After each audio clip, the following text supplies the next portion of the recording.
So we were reporting on this.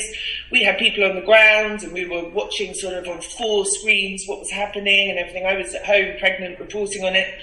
And being the only English person in Albania who's a journalist or only native English speaker, I get asked all the time to give comments on what's happening.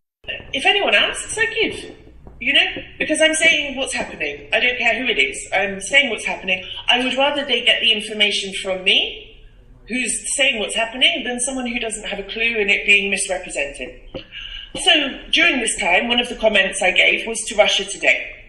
And I spoke to my editor about it and I said, I know they're not exactly great, but I would rather that I said what is happening, truthfully, than then go to someone who's maybe going to give a false series of events, So I gave a comment and I said what was happening.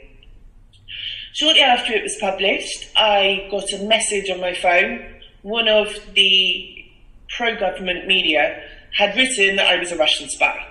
And within a couple of hours, this had spread and my phone was going crazy, And I thought it was funny at first. I was like, oh, Russian spy, Very quickly I realised that this was something very serious.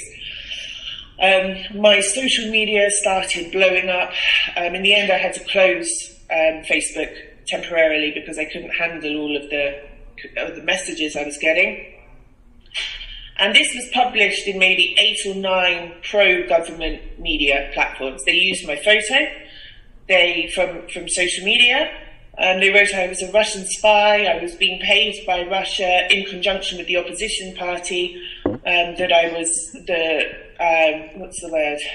correspondent for the Russian state media, that I was an enemy of Albania and Albanian people. It got really personal. They then went and got pictures of my partner and put him in it as well and said that he was a militant, he was paid by the opposition, he's a bodyguard for the opposition leader. They used pictures. So my partner supports the opposition. We don't agree politically. He's also 2 meters tall. So they've found pictures from protests where he's in the crowd